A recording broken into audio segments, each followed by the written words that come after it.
Hey guys, tonight we're curling up with one of the least exciting, most oddly satisfying corners of English history, the part where King Henry VII sits quietly at a desk, furrows his brow, and balances the national budget with quills and scrolls. Imagine it. You're not in a battlefield or a royal court. You're in a cramped stone room that smells like old parchment and slightly damp wool. There's a single candle flickering on a wooden table. Behind it sits a king not on a throne, but on a creaky stool poring over numbers, debts, payments, and the occasional surprise expense.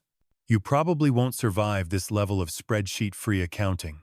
So, before you get comfortable, take a moment to like the video and subscribe, but only if you genuinely enjoy what I do here. And hey, if you're still awake, let me know in the comments where you're tuning in from and what time it is by you. I always love seeing the global bedtime map. Now, dim the lights, maybe turn on a fan for that soft background hum, and let's ease into tonight's journey together. You push open the heavy wooden door and step into what can only be described as the royal version of a closet. This is the counting house where finances are managed and fortunes are quietly secured with more ink than steel. No lavish tapestries, no sweeping fanfare. Just shelves and shelves of rolled parchment, a perpetual dustiness, and an endless stream of numbers. Henry VII's reign begins not in glory, but in fear.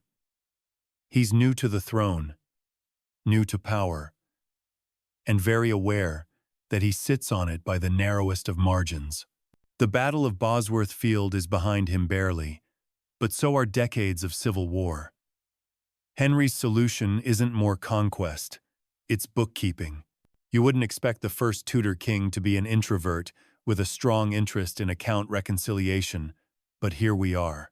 While other monarchs spend freely and pose for portraits, Henry builds his kingdom quietly from a desk.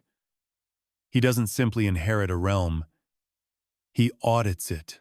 Around you, clerks shuffle quietly, their robes swish, their quills squeak. The pages turn slowly, and every movement feels like it's happening underwater. You lean over one man's shoulder to peek at the day's ledger. It lists payments made to falconers, gardeners, ambassadors, and, curiously, a man who brought the king a particularly large pikefish. Priorities. This isn't your typical royal court. There's no roaring fire, no grand banquets, only financial footnotes. Henry believes in knowing exactly what he's spending and exactly who's profiting from it. The man could have invented Excel had he lived 5 centuries later. Mainstream historians agree, Henry VII is the most financially cautious king England has ever seen. His rise to power teaches him that wealth isn't just a luxury, it's a shield. Every coin in the royal coffers is a buffer against rebellion. Every saved expense is a strategic move in a game of survival. You settle beside the fireless hearth, wrapping yourself in the stillness of this strange room. A clerk sneezes. No one looks up. It turns out the most powerful man in England prefers quiet rooms, predictable math, and small victories. He's not the warrior his son will pretend to be. Henry's conquests are made in silence with wax seals and signatures. Now, you follow him down the long corridor to another chamber. This one's darker, deeper in the palace, and even quieter. It's the king's private study, sometimes referred to as the chamber. Not a bedroom, not a throne room. Just a chamber where he keeps his own ledgers. Yes, Henry maintains his personal financial books by hand. By royal hand, if you will. It's a strange kind of intimacy, knowing what your king spends on gloves, wine, and candles. Each purchase becomes a whispered story, and each entry a breadcrumb on the trail of history. You notice patterns. Monthly payments to spies, sudden gifts to musicians, a fee paid to a man for bringing a lion to the palace. You're not sure if that one's a metaphor. You hope not. In one quiet corner lies the privy purse, a term that sounds more mysterious than it is. It's basically Henry's personal bank account. Managed with meticulous care, it holds not just gold and silver, but tiny secrets. You could almost imagine the king grinning as he tallies it. Almost.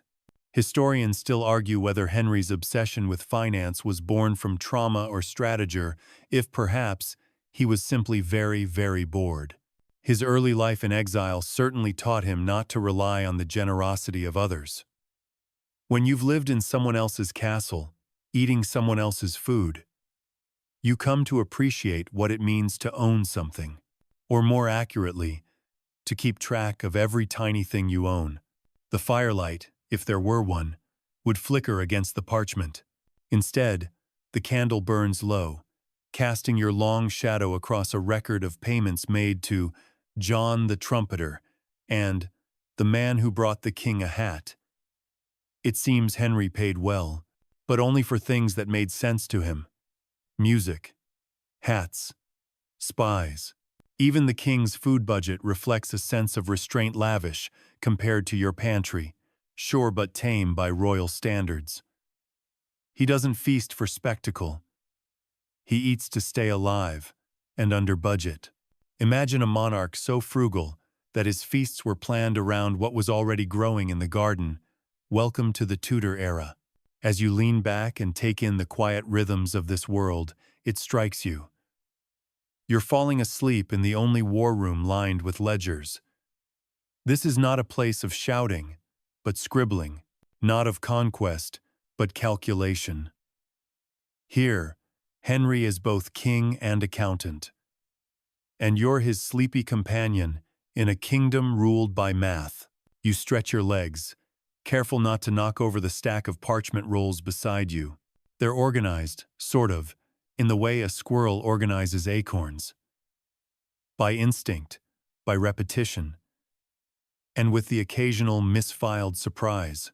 The documents smell faintly of beeswax, dust, and time itself. Somewhere among them lies the earliest clues to Henry's strange, meticulous tendencies.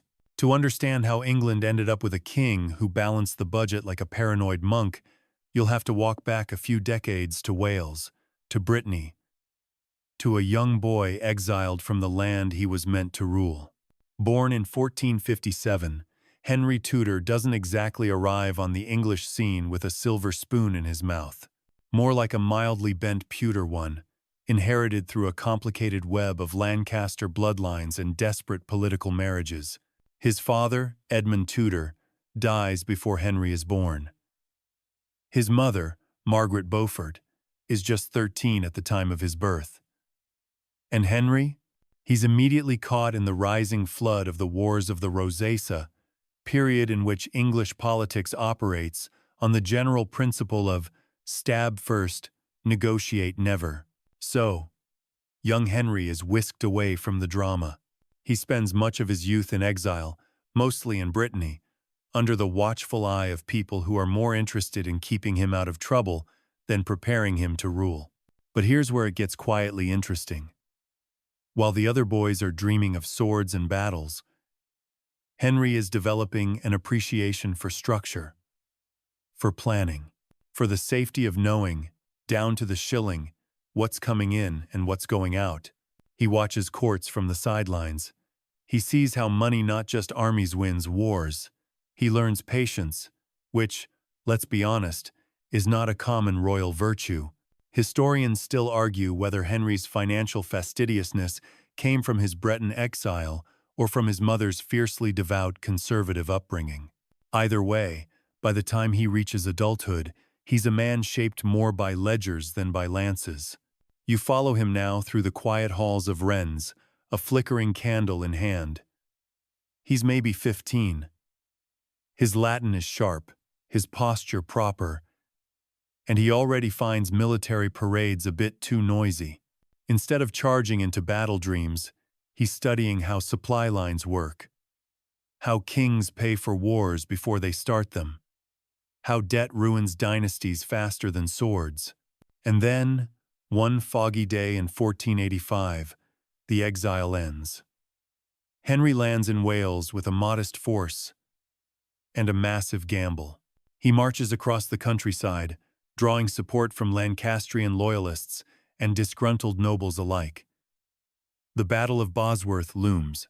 Now, this part of the story gets told often, but rarely from the angle we're focusing on tonight. You probably know that Richard III lost his crown, his horse, and his life in a single afternoon. You probably know the Shakespeare version. All drama, all tragedy, no spreadsheets. But imagine instead that you're Henry, standing on the battlefield, not just calculating risks, but actual costs. How much will soldiers need to be paid if you win? What will it cost to transport your wounded? How will you reward your allies without bankrupting your new regime? These are the kinds of questions Henry's already asking before the dust even settles. When victory comes, and it does, with more luck than force, Henry doesn't rush to celebrate. He walks calmly through the aftermath, already thinking of finances. He claims the crown, yes, but almost immediately turns his gaze to the royal treasury, which, to be honest, is more metaphor than reality at this point. You follow him to the Tower of London, where the crown jewels are locked away and the treasury is mostly promises and IOUs. Henry's face doesn't change. He knew it would be bad, but seeing the ledgers in person, that's something else. The kingdom is broke. The wars have drained it. Nobles are accustomed to acting like little kings. Taxes are unreliable. Trade is recovering. But worst of all, the royal accounts are a mess. No consistent records, no clear budget. Just bags of coin handed out by courtiers who think arithmetic is a suggestion. And so, Henry begins, quietly, systematically, like someone reorganizing a very, very large sock drawer after years of chaos. He doesn't announce a grand financial reform. He simply starts keeping track, and he expects everyone else to do the same. This is the part where you begin to admire his brand of boring. He creates new systems of accounting. He insists on daily reports. He wants receipts for everything from military expenses to royal entertainment. No one is exempt. Even the Queen has to submit expense logs. Quirky tidbit. One surviving record shows Henry paying a courtier named Richard Tunnock 4 pence for mending a lute string. Another, 2 shillings to a man for washing the spaniels. The entries go from odd to oddly comforting. Nothing's too small. Everything is tracked. And here's where the king's strange genius starts to show. He doesn't raise taxes wildly like others before him. He simply makes sure every coin is counted, and that no coin changes hands without someone making a note of it. You can almost see him at his desk, smiling softly as the numbers finally start to make sense. Of course, not everyone loves this approach. Nobles bristle at the accountability. Some grumble that the king is acting more like a merchant than a monarch. But they also know he's watching, always watching, and writing it all down. Imagine it. You're a duke who wants to buy a new set of gold goblets. In the past, you might have quietly borrowed from royal funds. But now, there's a ledger with your name on it, and a little note in the margin that reads, "Goblets. Questionable." The sheer discipline of it all is soothing in its own odd way. No surprises, no flurries of gold tossed to the wind. Just quiet accumulation, like a squirrel slowly burying nuts for winter. You walk with Henry now through the gardens of Richmond Palace. He doesn't linger to smell the roses. He's pointing out where the trellis needs repairs and asking whether the stonemason has submitted his invoice. You nod. Of course he has. But even here, beneath the quiet exterior, something more complex is brewing. The king is not just tracking expenses, he's controlling power. Because when you control the purse strings, you control everyone. And so begins the slow transformation of England into a place where money, not just lineage or brute force, decides everything. A place where even kings must be accountants. You awaken gently, well, not really awaken, because you've only drifted somewhere halfway between sleep and the sweet rustle of parchment. But the candlelight flickers again, and you find yourself following Henry into the next room. No fanfare, no music, just the sound of soft leather shoes on cold stone floors and the unmistakable smell of ink warming near the fire. This is where the real work begins. Bosworth is over. Richard III is a historical footnote with a famously misplaced horse. Henry is king, but now the hard part. Staying king. It's 1485. You walk behind Henry as he enters Westminster, the air still thick with the scent of damp wool and unspoken uncertainty. His claim to the throne is shaky at best. His enemies are many. Pretenders, plots, foreign meddling, yes, there will be war threats again. But before that, Henry does something bold. He sits down, opens a fresh ledger, and asks the question that no one really wants to answer. Where's all the money? He already knows the answer. There isn't much. But he still wants the numbers. You sit beside him as clerks bustle about, dragging in bags of coin, inventories of silver plate, even lists of unpaid rents from long-dead barons. It's a royal scavenger hunt, and Henry intends to count everything: the armor, the horses, the sugar, even the leftover silk napkins from Queen Elizabeth Woodville's last banquet. Nothing escapes the king's eye. Here's a truth many overlook. Henry VII doesn't simply rule England, he audits it. He's less warlord, more CFO with a crown. And the country, at least for now, is his mess of a spreadsheet. You look over his shoulder as he reviews a list titled Household Expenses, Revised. It's charming, in a bureaucratic sort of way. Butter, torches, ribbon, new shoes for the royal falconer, all present and accounted for. And every single line is signed off by someone who, you can safely assume, is very nervous about losing their job if they round up the numbers. This is where the tone of the kingdom changes. Henry isn't flashy, but he's methodical. He believes in slow, steady control, and he understands something essential. If you know where every coin goes, you know where every person depends on those coins. Power isn't just about castles and armies. It's about receipts. He reorganizes the royal household to function more like a business. No more sloppy spending, no more whispered favors that go unrecorded. Even musicians and jesters must be accounted for. It's not exactly glamorous, but it works. Mainstream historians point out that this is the beginning of chamber finance, a system that allows Henry to manage the crown's money directly, bypassing the cumbersome, corrupt exchequer. It's like switching from a dusty shared desktop to a sleek personal laptop. Suddenly, the king sees everything. And what does he do with this vision? Well, he starts tightening the purse strings. Gently at first. Payments are delayed. Gifts are measured. Ceremonies are simplified. Foreign embassies receive polite, but noticeably modest hospitality. The royal wardrobe still sparkles, but only on special occasions. Day to day, Henry is perfectly content with well-mended tunics and reheated stew. You suspect he actually likes it that way. Quirky fact incoming. There's a record of the king personally paying a man to brush his hat. Not clean it, just brush it. That's the kind of granular control we're dealing with here. You begin to notice how even the palace feels a bit leaner. Not austere just, efficient. Servants move with purpose. Courtiers learn to check twice before requesting funds. Everyone gets the message. This king watches every coin. Still, Henry has a problem. Actually, several. First, he needs revenue.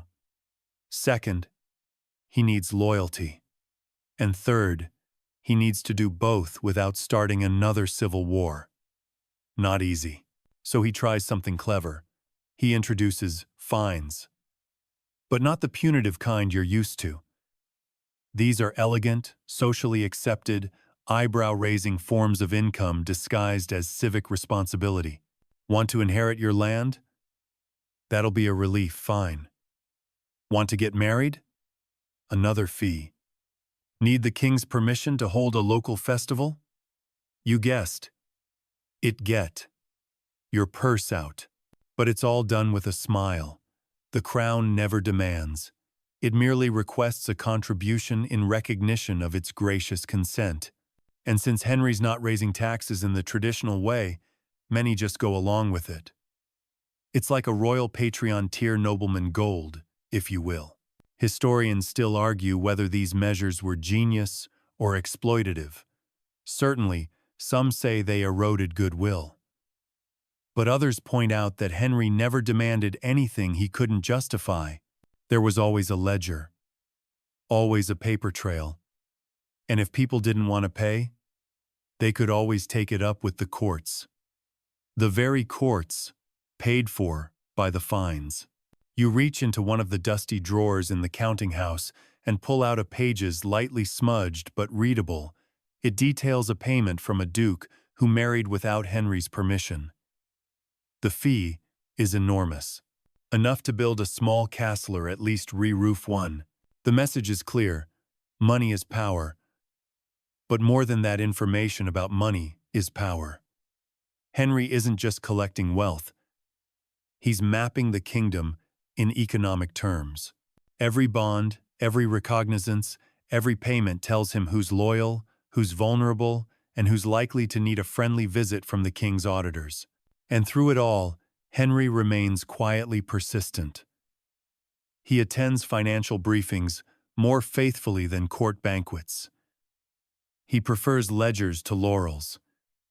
He is not interested in glory. He is interested in solvency. Occasionally, he attends a joust. Occasionally, he throws a feast, but only if the accounts allow it. And he always checks the cost afterward. You watch him now, late into the night, candle burned halfway down, still scribbling. He signs his name with a flourish, though not for flair, just habit. Somewhere beyond the palace walls, the country is changing. Trade is recovering, rebellions are quiet, and slowly, England is becoming solvent again, not because of heroism, not because of some divine right, but because one man, with a sharp quill and a sharper eye for numbers, decided that history could be written with ink-on careful line at a time. You're still in the same palace, but now you're noticing the ink stains on your fingers. You're spending more time leaning over desks than walking gardens. Somewhere along the way, the scent of royal life shifted from rosewater and roasted meat to damp parchment, beeswax, and worn-out wool sleeves. It's 1486 now, and the honeymoon period of Henry's reign is officially over. The crown still rests uneasily on his head. Pretenders whisper from the sidelines. The nobility watches him like cats in a courtyard, patient, poised, and ready to pounce. So Henry picks up his favorite weapon, a quill. Tonight, you're seated beside a row of clerks hunched at a long table, scratching away at parchment sheets with practiced rhythm. They're working on a particularly odd invention of Henry's mind, a way to make nobles pay without technically taxing them. You squint at the top of the scroll one man is filling out, bond for good behavior. You glance down. The sum owed is significant. And the reason? Disrespectfully loud falconry during royal procession. Fascinating. This is the golden age of fine snot, the criminal kind, but the gently exploitative, passively aggressive kind. Henry has figured out a formula. Nobles crave favor. So, if they want to inherit land, gain office, marry whom they wish, or even avoid annoying legal entanglements, they'll pay. And they'll do it without complaint, because it's just easier that way. One contemporary clerk calls it the velvet noose. You can almost see Henry smile at that. These aren't arbitrary fines. Oh no, that would be vulgar. These are highly detailed, delicately named fees, many buried in flowery legal language. Some are so old no one even remembers the law behind them. Others are brand new, freshly quilled from the king's imagination and justified through a mix of precedent and creative accounting. You pass a ledger titled Payments for Royal Licenses and Pardons, Year 3. Some of the entries are curious. A baron pays to maintain ownership of his pet bear. Another pays to import foreign cheese in excess of acceptable quantities. You wonder what acceptable meant back then.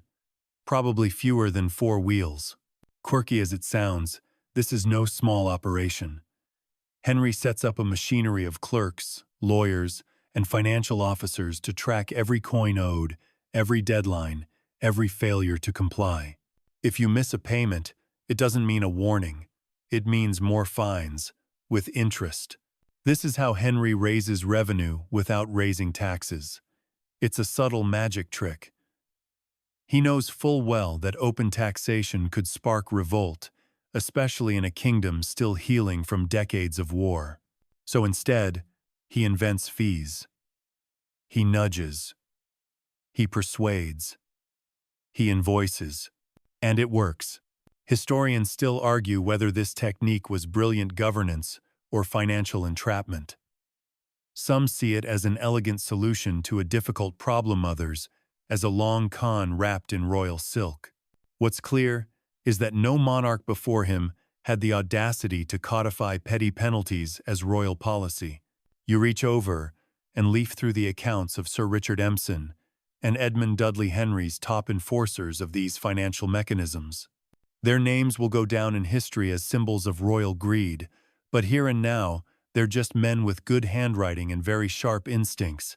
They're the ones who make sure the nobles pay up, and they're not exactly known for compassion. They arrive at estates in sleek robes, scrolls in hand. They don't bring swords.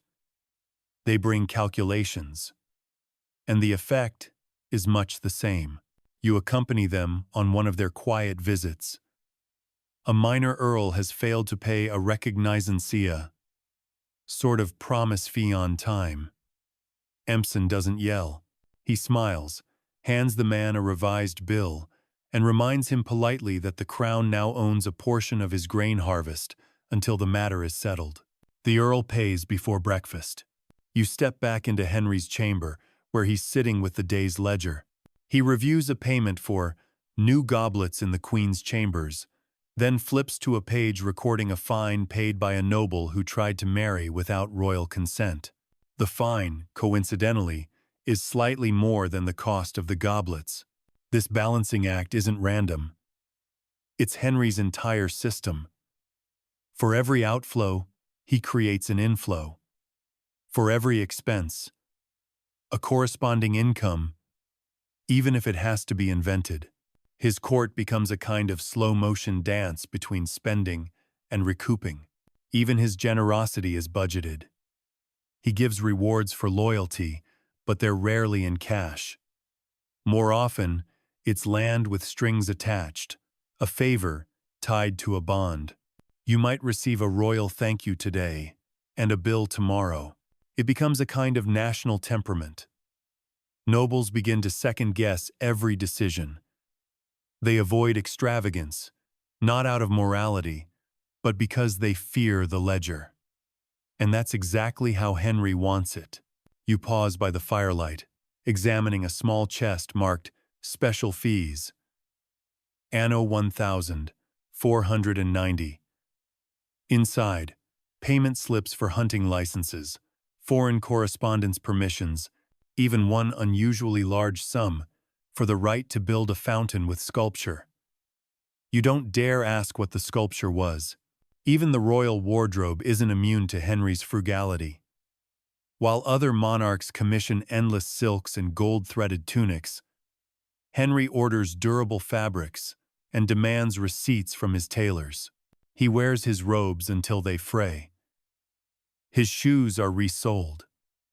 His favorite hat appears in multiple portraits because he really did wear it that often. The court notices. So does the kingdom. The monarch has no appetite for waste, and slowly, others begin to imitate. Nobles cut costs to curry favor. Merchants send modest gifts instead of lavish ones. Even court painters start using less gold leaf. The culture of frugality takes root. But don't mistake him for stingy.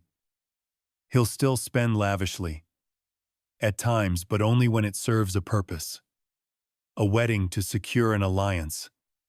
A gift to cement loyalty. A pageant to send a message. These are investments, and Henry expects returns. Back at your desk, you flip to a list of outlandish expenditures justified after the fact. It's an unofficial title, scrawled by a court scribe with a sense of humor. The list includes payment to a magician for weather control consultation, repair to the royal sundial after goose incident, and £3 for a backup trumpet, should the main one fail during coronation. Even kings prepare for trumpet failure. That's the charm of it. Henry's world is quiet, calculated, and at times ridiculously human. He is a king who worries about balance sheets, but also about whether the royal dog is being fed on schedule. He signs off on espionage payments right next to wine orders. His kingdom is part medieval power structure, part mid-level bureaucracy with royal wax seals. And yet, through it all, England begins to change. The budget stabilizes. Trade improves. Confidence grows. Henry has turned caution into an art and turned accounting into a kind of governance. As you close the day's ledger, the candle guttering low, you realize something. This kingdom isn't held together by charisma or bloodline. It's held together by ink, neatly recorded, painfully tracked, quietly powerful. You wake to the sound of gentle quills, scratching in unison, a flock of ink-stained birds pecking away at parchment. You're back at Henry's elbow, and this time you're exploring something even more shadowy and softly chaotic than the fines and forfeitures. The tangled mess that is royal financial departments. Welcome to the privy purse. The chamber. The wardrobe. The exchequer. And just, for variety, the King's Jewels Office. Yes, each of these little fiefdoms exists to manage the various flavors of royal wealth, and none of them talk to each other particularly well. But Henry? Henry talks to all of them. You begin the morning in the chamber, the king's personal treasury, not to be confused with his sleeping quarters, though sometimes the documents and the bed do overlap. Henry keeps this part close, like physically close. His chamber clerks are often stationed in rooms adjacent to his own, so he can pop in at odd hours and double-check figures. And he does. This is where you really feel Henry's style. The exchequer is the traditional department, the old guard, with elaborate forms, multiple seals, and a pace slower than winter molasses. Think of it as the kingdom's dusty old calculator. But the chamber? That's his MacBook Pro. It's streamlined, efficient, built for the king's eyes only. You perch next to the clerk of the chamber, who's currently logging a small but oddly specific payment to Robert Pinson for printing Latin psalms for the king's reading chair. It's precisely the kind of line that sums up Henry the Epious, quiet and slightly obsessed with ensuring his favorite books are available in every possible room. The privy purse, meanwhile, handles the king's personal spending. Think of it as his royal wallet. Here, you find the entertaining stuff wages for jesters, payments to a man who brought a white porcupine to court, no explanation given, and several shillings spent on scented gloves, because even a frugal king likes his fingers to smell pleasant. You examine a curious receipt paid to a man who brought the king a tame leopard. It's unclear whether the leopard was requested or just appeared. Henry paid for it either way. Now, on to the wardrobe, where the king's clothes are kept, but an actual department named the wardrobe, because medieval naming conventions were invented just to confuse sleepy time travelers like you.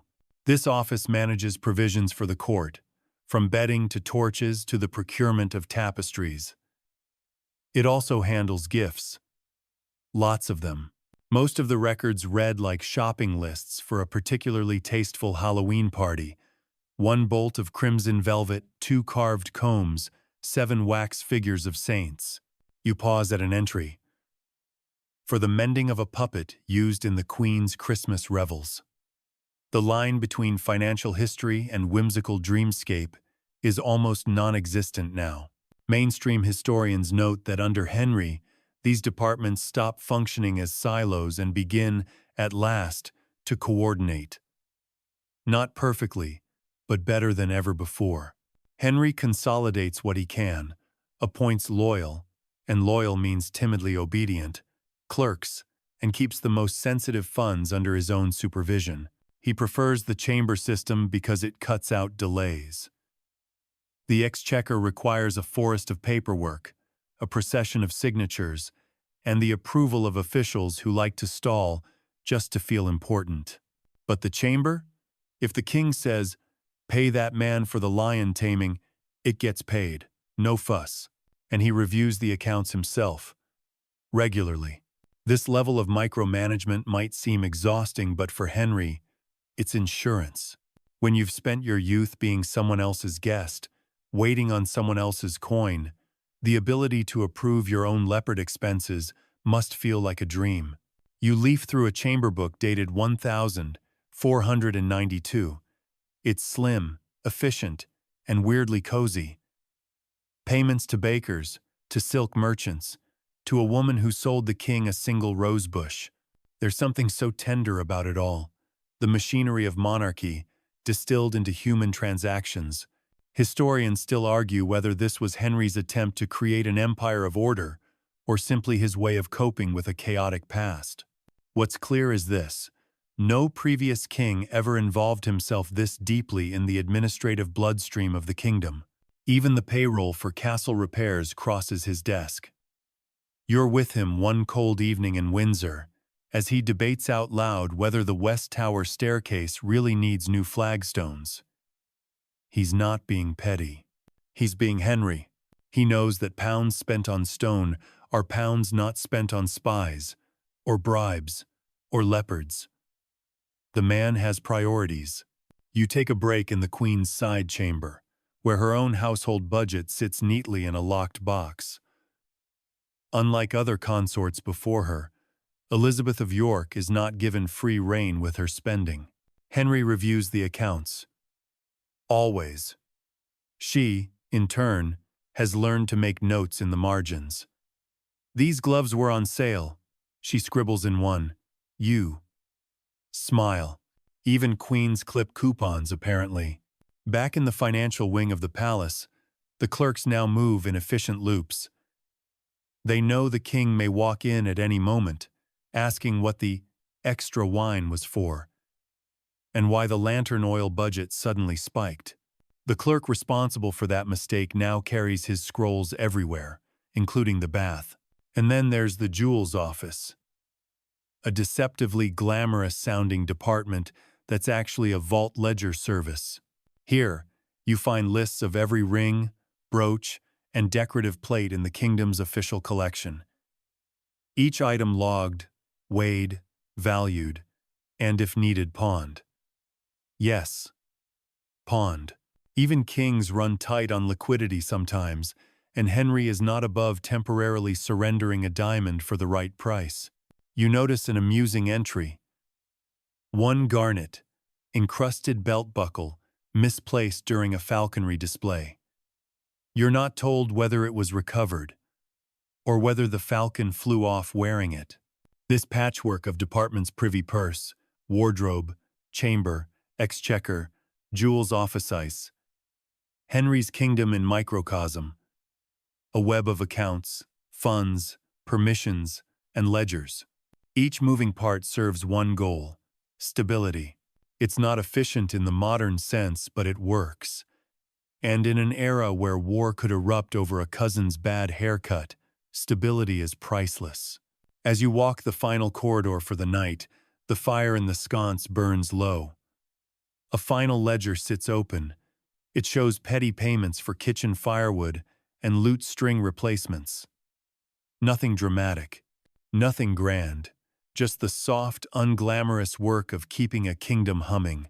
And you realize, this is where Henry truly reigns. Not in battle, not in ceremony, but in the flicker of candlelight over fine handwriting, in the quiet shuffle of paper, in the slow building of trust through records and repetition. Here, in the endless balance of budget lines and broken buckles, England finds something it hasn't known in years: order. By now, you know your way around the palace by candlelight. You know which corridors creak, which desks host the warmest lamps, and which clerks snore softly at their posts if you linger too long in the counting rooms after dark. But tonight, you're headed somewhere new, into the wool fields and gold mines of England, and across the narrow sea to a windswept piece of real estate Henry just can't seem to let go of: Calais. If the royal budget were a map, you'd see it stretching far beyond the palace walls. It snakes through the green hills where sheep graze under the gray English sky. It dips down into dark tunnels where miners chip away at veins of gold.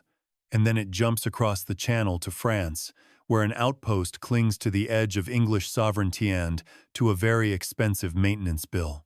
Let's start with the wool. You wrap your cloak tighter as you arrive on a chilly morning in the Cotswolds. The sun hasn't risen yet, but already there are shepherds hauling bundles, merchants shouting over prices, and sheep bleating like sleepy little accountants. This wool is England's cash cow. Or, more accurately, its cash sheep. Under Henry VII, wool is not just a commodity. It's an economic engine. Wool exports fuel the treasury, fill the docks at London and Southampton, and help pay for, well, everything. From spy networks to royal feasts to the occasional decorative lion statue, you reach down and pat one of the fluffier contributors to this economic miracle. He seems unimpressed. His fleece will likely end up in Flanders, turned into fine cloth that someone else will sell for a steep profit. But the export taxes? They go straight into Henry's books. Historians often cite wool as the backbone of England's late medieval economy, and Henry knows it. That's why he encourages the industry, protects the merchants, and ensures the export tariffs are closely monitored.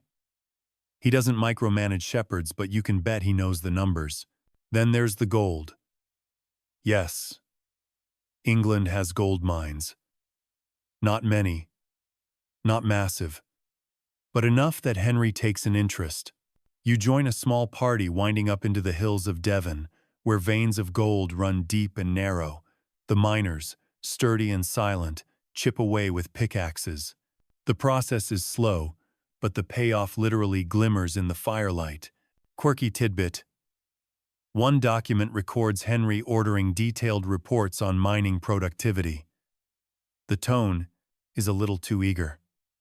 You suspect he liked the idea of gold more than the results. Still, the king invested. The crown took its cut. And the miners got, well, something. Probably. But no corner of Henry's financial map is more frustrating than Calais. You step onto a windswept stone wall, overlooking gray water and tired soldiers. Calais is England's last continental possession. It's been held since the Hundred Years' War, and keeping it has become something of a tradition, like hanging on to your great-grandmother's house because it's technically still in the family, even if the roof leaks and the plumbing groans. Calais costs money. A lot of money. Troop salaries, fortifications, supply ships, trade tariffs, bribes, repairs, more repairs, and inevitably emergency repairs, because the walls keep falling down at precisely the worst moments. You walk the ramparts with a military clerk named Hugh. He's calculating the cost of replacing a gatehouse door that was accidentally demolished by a cannon misfire during a training exercise. It happens. He shrugs. Henry doesn't love Calais, but he refuses to lose it. It's symbolic, strategic, and ever so slightly petty. Holding Calais means England still has a foot in France. It means the Tudors aren't backing down. It means, quite simply, that Henry gets to say, "We're still here." So he pays. But he doesn't overpay. Every supply shipment is logged. Every commander is monitored. And heaven help the man who spends royal coin without a receipt. You examine a shipping list: 400 pounds of flour, 200 pounds of dried fish, 14 barrels of vinegar, unclear why, and a box labeled Musical Instrument Sergeant. You don't ask. But Henry's financial dealings abroad don't stop with Calais. He's keen on trade, very keen. You find yourself in a London warehouse watching wool bales being loaded onto a ship bound for the Low Countries. The Merchant Adventurers an elite guild of traders operate under Henry's favor, so long as they pay their dues and remember who signs the trade treaties. And the treaties do come. Henry negotiates commercial deals with Spain, Burgundy, Venice, and the Hanseatic League. He's no adventurer, but he understands that prosperity is quieter than war and more reliable than taxes. Historians still debate whether Henry's trade policies were visionary or merely cautious.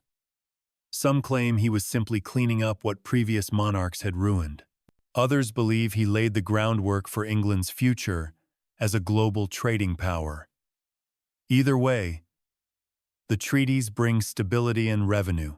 You trace your fingers over one agreement with Florence. It's written in both Latin and the kind of diplomatic phrasing that makes you want to fall asleep mid-sentence. Perfect bedtime reading. It promises fair trade, protection of merchants, and most importantly shared profits. Henry, always with an eye on the numbers, signs with quiet satisfaction. Back in the palace, you peer over a clerk's shoulder as he adds it all up. Taxes from wool exports, gold mine royalties, income from Calais customs, and a curious new fee charged to Flemish merchants entering English ports. The math is sound. The treasury is growing, but nothing is left to chance. Henry introduces the Book of Rates, a running list of what duties should be charged for various goods. If someone tries to pay less, they face penalties. If a merchant tries to fudge the weight of a shipment, there's a new department to weigh it again. Accuracy becomes a national virtue. And as the money flows in, Henry doesn't splurge. He saves. He builds up reserves.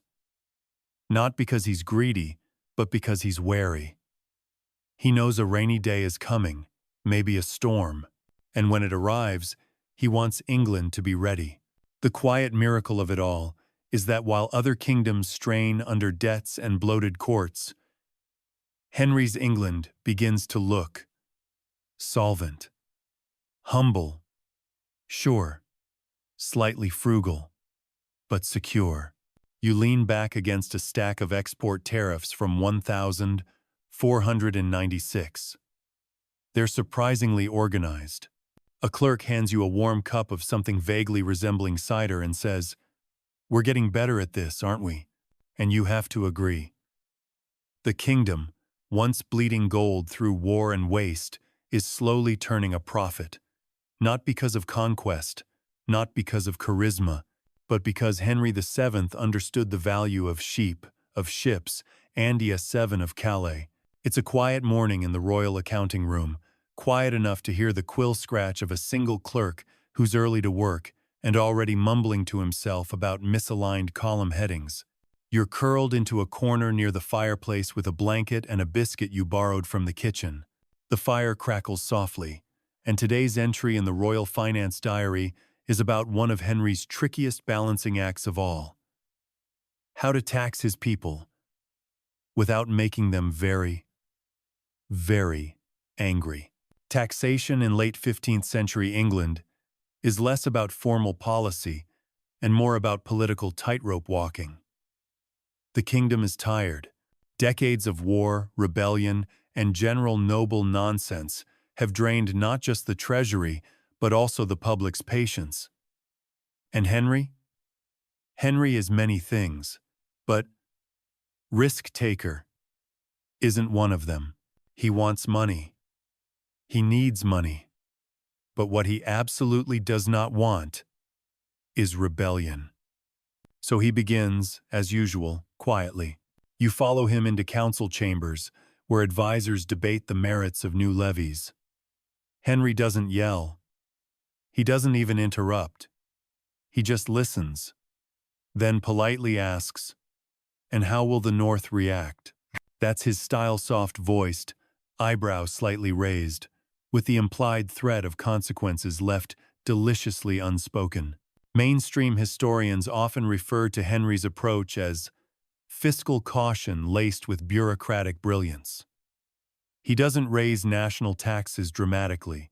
Instead, he widens the neat-extending duties, fines, and feudal payments with a gentle but firm hand. Everyone pays a little more. No one, ideally, feels the need to sharpen pitchforks. You sit in on a Privy Council discussion regarding a tax for defending Brittany. The advisors nod, the king signs, the scribes get to work. But down in Cornwall, things are already simmering. By 1497, it boils over. The Cornish rebellion marches on London, upset over what feels like a distant king's greedy overreach. And here's the paradox. Henry hates war, but sometimes it walks right up to his doorstep. He crushes the rebellion, quickly and with just enough force to remind everyone who's boss. But afterward, he pauses. He studies the cost of putting it down, and he decides wisely not to press further. He learned the lesson. Don't poke a sleeping Cornwall. Back in your corner, you leaf through the records. You find entries for ship money, taxes levied on coastal towns, supposedly to fund the navy. It's not technically illegal, it's not wildly unpopular, but it's nudgy. Henry doesn't apply it broadly, but just enough to pad the purse. Then there's feudal aid, a charming medieval throwback that requires landowners to pony up funds for specific royal occasions. A wedding? Pay. A knighthood? Pay. The birth of a prince? Guess what? Pay. It's celebratory taxation, which is a bit like being charged admission to your boss's retirement party. Henry uses it sparingly, but when he does, he ensures it's documented down to the last groat. One surviving record from 1491 shows the exact amount paid by every knight in Lincolnshire when Prince Arthur was knighted.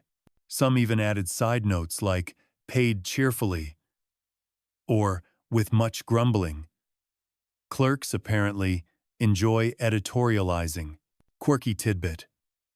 A northern landowner once tried to pay his tax with 600 pickled herring. The payment was declined, but the entry still made it into the books under miscellaneous attempts. You accompany a royal commissioner on a countryside visit, part tax collector, part royal therapist.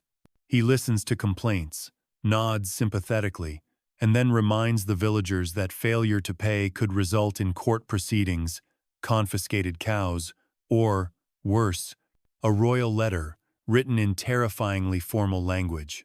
This is how Henry manages his tax empire, not through brute force, but by creating a climate of compliance. People don't pay out of loyalty. They pay because it's simply easier to pay than not to. Historians still argue whether this counts as good governance or subtle coercion. Either way, it works. Henry doesn't need to rattle sabers.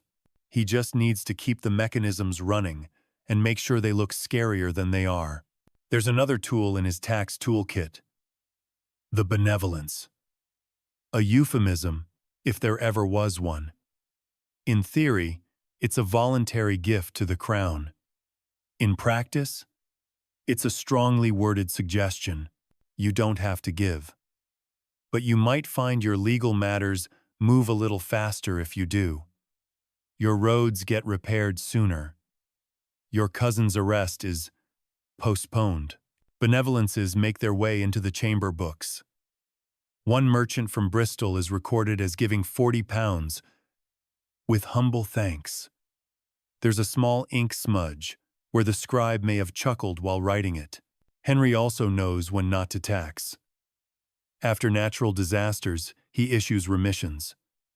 After poor harvests, he quietly reduces assessments. Not out of mercy, but practicality. Dead peasants don't pay taxes, nor do angry ones who torch manors. You walk with a royal scribe through a village hit by flooding. He's there to assess property for taxation, but instead, he scribbles, "Uncollectible this season field's drowned." It's not compassion, it's risk management. The king even employs traveling auditor sort of medieval IRS agents, with extra pockets for bribes and extra scrolls for fines. They show up unannounced, ask questions like, "How many pigs did you sell this spring?" and leave behind nervous laughter and a slightly lighter purse. And yet, despite all this, the people don't revolt en masse. Not again. Why? Because Henry has made taxation predictable. He posts rates, he standardizes assessments, he even makes sure local officials understand the system, because confusion breeds anger, and anger leads to unrest. By 1500, you can walk from Sussex to Yorkshire and find villagers who know approximately what they owe, when they owe it, and what will happen if they don't pay. It's a kind of grim financial peace. Back in Westminster, Henry reviews the annual revenue scrolls. He doesn't smile. He rarely does. But he nods. The numbers balance.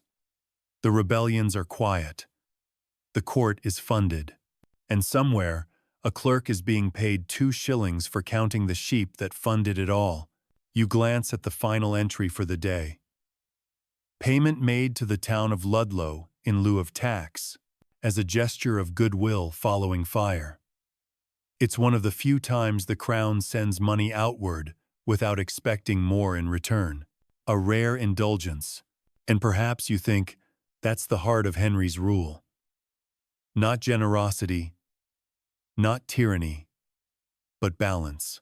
Taxes not too high, threats not too loud, gestures not too frequent, but always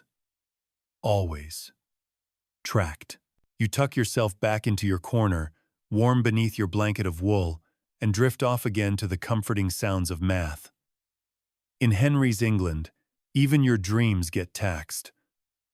But gently, another day, another royal ink blot.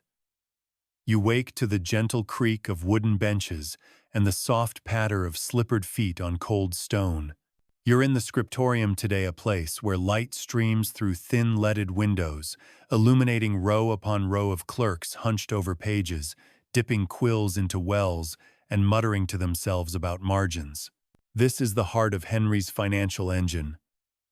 Not gold, not wool, not even clever taxes, but clerks, endless, pale-fingered, sleep-deprived clerks, each with handwriting so consistent it looks typed, each trained in the sacred arts of Roman numerals, abbreviations, and very fine lines. Welcome to the world of bureaucratic heroism. You settle beside a clerk named Walter. His fingers are stained dark with ink and permanently curled like twigs. He's been working on the king's ledgers for 11 years and still hasn't missed a single Sunday without reviewing at least some account. His current task? Logging small disbursements to palace workers. He points out a recent entry. 4 pence.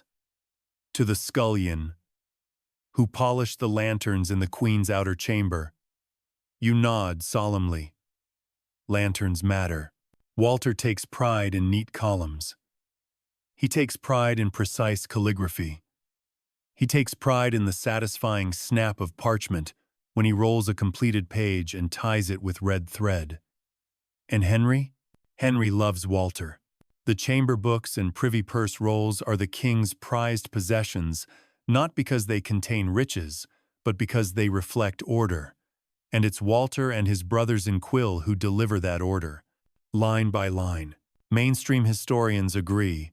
Under Henry VII, the bureaucracy becomes something new, something deeply Tudor. These clerks aren't just servants, they're instruments of royal control. Every bond, every fee, every payment for mending the royal lute string goes through them. And they're everywhere. In castles, in manors, on ships, even occasionally on horseback, though no one likes that. They carry portable ink kits, wax seals, and folding stools for sudden moments of inspiration or audit.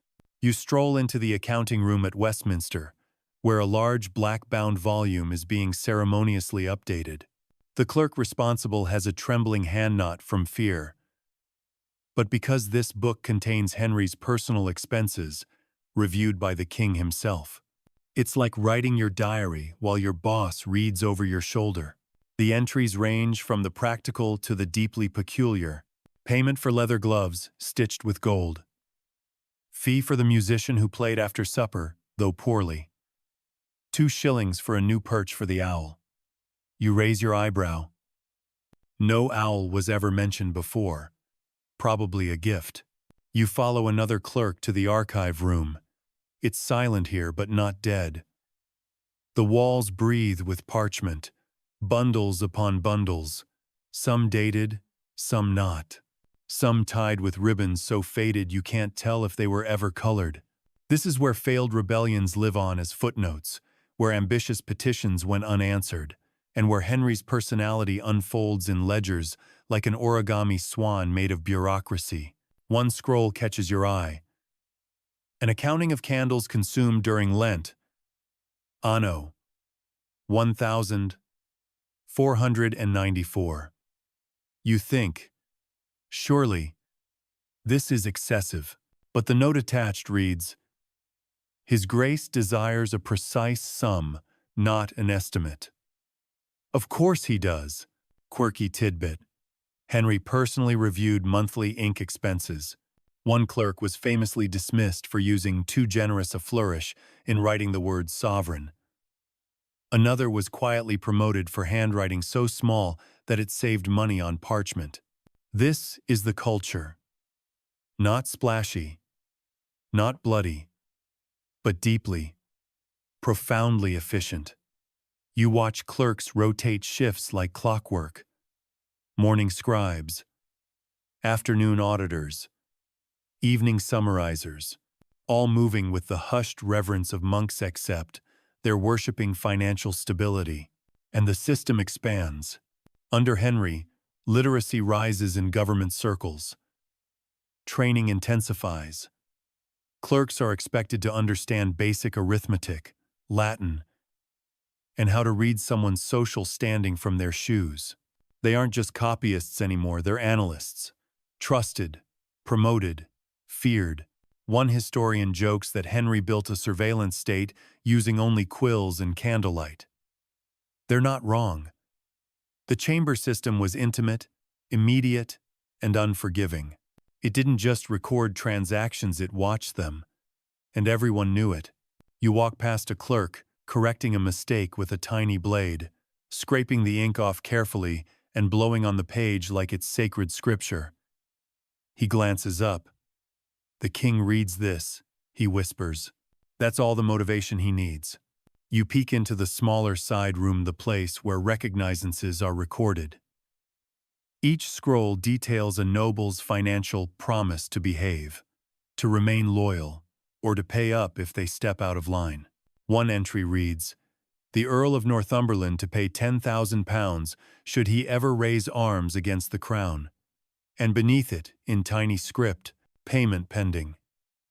You imagine someone somewhere sweating very quietly. Historians still argue whether these recognizances were legal contracts or financial landmines. But one thing's certain. The clerks took them seriously. Each one was entered, cross-referenced, filed, and refiled. In triplicate, you're invited to attend a clerical dinner. It's modest. Pottage, cheese, a jug of small ale. Conversation topics include ink recipes, the politics of wax seal colors, and a fierce debate over whether quills cut from left wings write smoother. It's the most animated you've seen anyone all week. One clerk regales the table with the tale of the lost invoice of Nottingham, a missing document that threw off the castle's linen budget for 3 whole weeks. The story ends in solemn silence and a toast to accurate indexing. Back in the chamber office, the king makes a surprise appearance. He does this sometimes, not to reprimand, but to observe. He moves slowly through the room, looking at ledgers as though they're windows into the soul of his kingdom. He pauses at Walter's desk. Walter straightens, then relaxes as the king nods once and moves on. No words, just approval. That's all it takes to keep the ink flowing, the records perfect, and the bureaucratic empire alive. You lean against the wall, heart calmed by the rhythm of soft scratches, slow breathing, and pages turning. There's something deeply soothing about a world held together by handwriting. A kingdom monitored not by iron and fire, but by candlelight and consistent margins.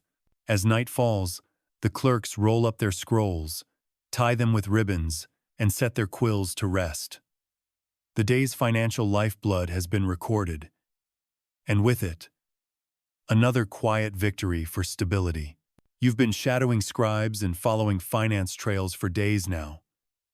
But tonight, you slip into something a little more ceremonial.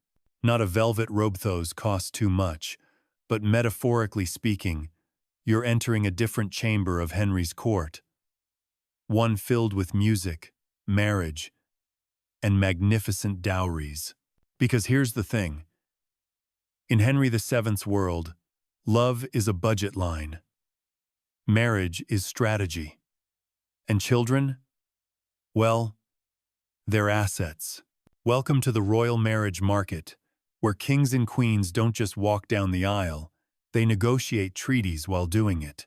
You stand quietly in the back of the royal chapel, watching as Henry gazes down at a carefully illuminated family tree. It looks romantic from a distance, but up close, you see the glint of calculation. Each potential union is another chance to tighten alliances, secure borders, or most importantly, bring in cash. Let's start with the crown jewel of the Tudor nursery, Prince Arthur. Henry's firstborn son is more than a boy with a big name. He's an opportunity, a potential walking treaty, and Henry wastes no time in finding him the perfect bride, someone with royal blood, deep pockets, and geopolitical value. The answer? Catherine of Aragon, daughter of Ferdinand and Isabella of Spain. The same Ferdinand and Isabella who funded Christopher Columbus. The match is ideal. Spain is powerful, Catholic, wealthy, and best of all, willing to pay an enormous dowry. The negotiations stretch on for years. You sit in on one of them, sipping weak wine and trying not to doze off as ambassadors discuss coin values, trousseau inventories, and the precise weight of gold plate being promised. It's not exactly romantic, but it's riveting in its own way. Because Henry isn't just planning a wedding, he's budgeting a foreign policy. The first installment of Catherine's dowry arrives in barrels. Yes, barrels. You can practically hear the king's pulse slow to a contented hum as the coins are counted out by candlelight. Quirky tidbit. The original dowry agreement even included provisions about who would pay for Catherine's socks. And yes, that was written down. But Henry doesn't stop there. His daughters are assets too.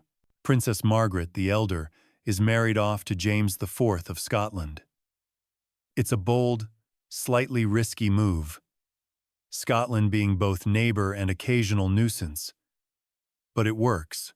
The Treaty of Perpetual Peace is signed in 1502. The wedding is arranged. The dowry is prepared. And you, of course, are invited to the accounting chamber. The Scottish marriage comes with its own strange receipts: bolts of cloth, silver goblets, horses, and a small but noteworthy fee paid to a harpist who composed a tune for the journey north. You try not to hum it, but it's catchy. The marriage brings temporary peace with Scotland, though Henry doesn't entirely trust it. Still, the math is solid. A peaceful border means fewer troops. Fewer troops mean fewer wages. It's not just diplomacy, it's a discount. And then there's Princess Mary. Young, beautiful, politically valuable. She's betrothed after a good deal of wrangling to Louis XII of France. It's a complicated arrangement, mostly because Louis is old and Mary isn't. Still, the deal is signed, the money secured, and the marriage carried out. Henry doesn't live to see it, but his planning makes it happen. Historians still argue whether Henry's marriage strategies were brilliant or cold. Some say he genuinely cared for his children's futures. Others believe he saw them mostly as pieces on the board. Either way, the results are undeniable. Every union brings stability. Every alliance brings revenue or at least fewer expenses. You wander into the Queen's private apartments, where Elizabeth of York is overseeing the embroidery of a new bridal gown. She's elegant, composed, and quite used to the idea that her children are international currency. Still, you sense the quiet pride when she speaks of the arrangements. Her own marriage to Henry, after all, was a political union. One designed to end a civil war. And somehow, it worked. But even the best-laid dynastic plans have their hiccups. Prince Arthur dies young just months after marrying Catherine. You stand outside his chamber, reading the hastily amended ledger entries, expenses for the funeral, cancellations for scheduled feasts, and a long, tense memo about whether part of the dowry needs to be refunded. Spoiler: Spain says no. England says yes. Lawyers say, "Give us a decade." The solution? Marry Catherine to Arthur's younger brother, young Henry, the future Henry VIII. But that, dear listener, is another king's story. Back in the chamber, Henry VII quietly adjusts his plans. He shifts resources, reassigns tutors, reviews new proposals. Because for him, family isn't just blood, it's budget. He even keeps a running tally of how much each marriage has cost, saved, and promised. One scroll shows a series of columns. Arthur, Spain, paid. Margaret, Scotland, ongoing. Mary, France, prospective. It looks more like a merchant's inventory than a family tree. Quirky fact: there's a surviving record of Henry personally approving a new pair of slippers for Prince Henry before his betrothal meeting. Price: 6 pence. Comment: for presentability. Still, even royal matchmaking needs PR. Henry understands appearances. He hosts dances, commissions portraits, and funds public feastnaught out of generosity. But messaging: he wants the people to see stability, to believe in it. And they do. You sit at the edge of one such feast, scribbling notes on napkins, roast goose, almond tarts. A choir that sings surprisingly on key. Every dish, every flower, every carefully chosen guest is part of the ledger. This isn't celebration, it's investment. And like all investments, Henry expects returns. So he watches, he measures, he adjusts. A noble family gains too much influence? He delays their daughter's marriage. A foreign prince becomes unpredictable? The betrothal is quietly cancelled. Henry is the matchmaker with a sword under his cloak and a ledger in his lap. And when Elizabeth of York dies in 1503, he mourns her, quietly. Without spectacle. There's a line in the books. Black cloth for the king's mourning, 6 shillings. Another. Donation to Westminster for prayers, £1. That's all. The rest, he keeps to himself. Still, for a moment, even the budget seems to pause, but only for a moment, because soon after, Henry resumes his careful calculations. He has a dynasty to maintain, a kingdom to fortify, and a treasury that never sleeps. And somewhere in that pile of scrolls, there's probably a note reminding him that Princess Mary's dowry is still only partially negotiated. It's early evening, and you've taken up residence in the quietest corner of the royal palace, the Hall of Repairs. No, it's not officially called that, but it should be. Because here, beneath the heavy beams and beside the wheezing fireplace, is where all the dull, drafty, but deeply important maintenance requests for Henry's many properties pile up. You start your evening with a list titled, Repairs and Amendments to be Considered for this Quarter.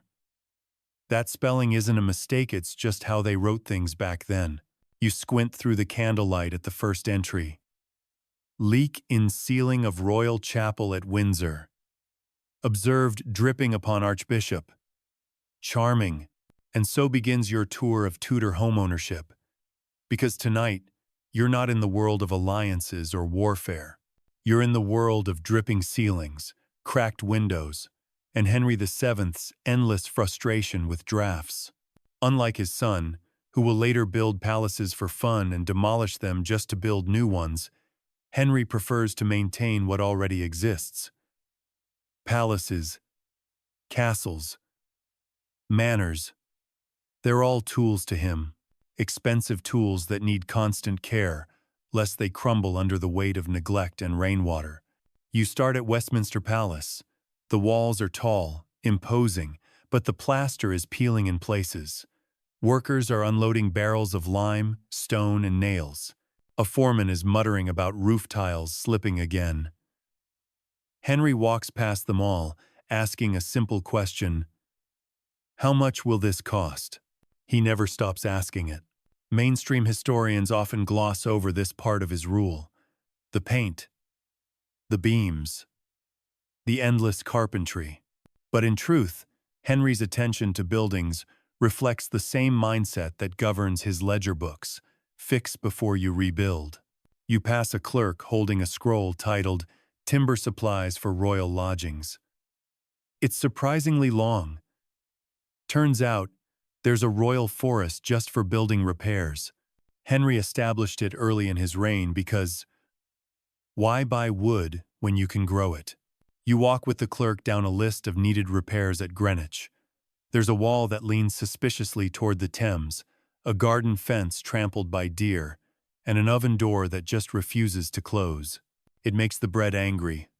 One cook says solemnly. Then there's Richmond Palace, Henry's favorite.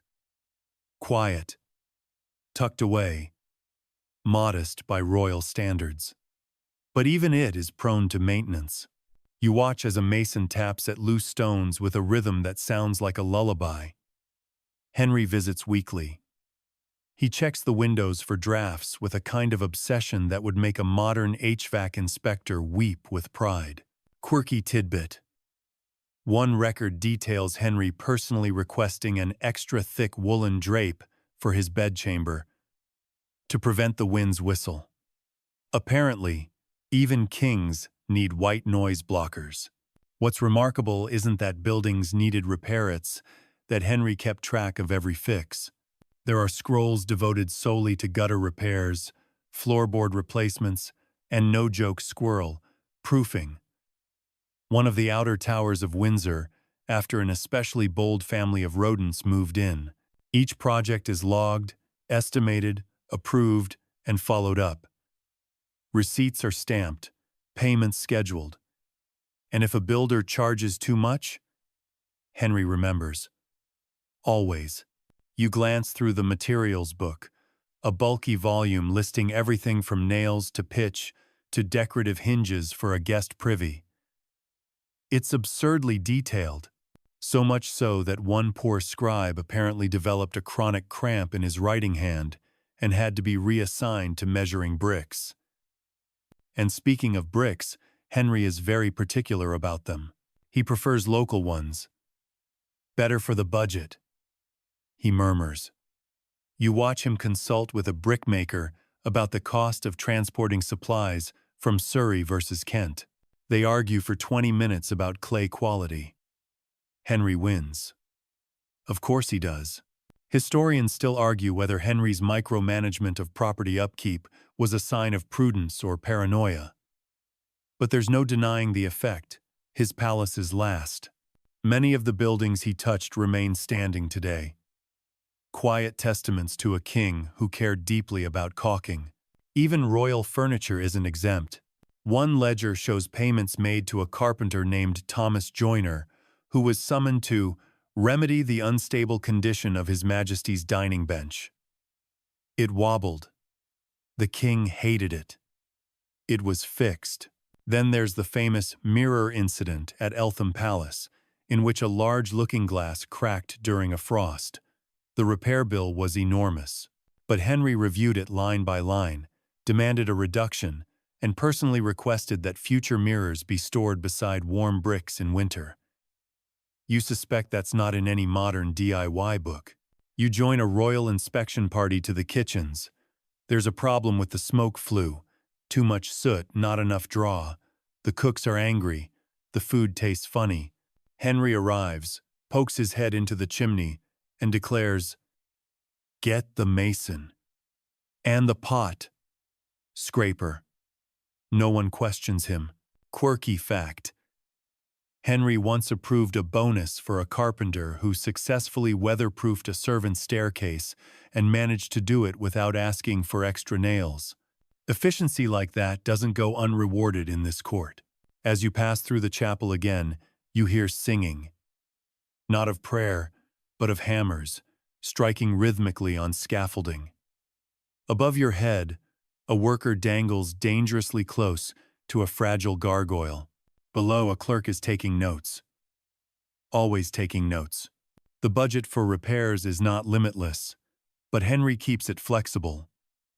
He cuts a feast if the roof needs fixing. He postpones a tournament if the drains aren't working. He is a king who would rather miss a joust than a joint in a supporting beam. And this attitude spreads. Nobles begin inspecting their own properties more often. Courtiers delay frivolous remodels.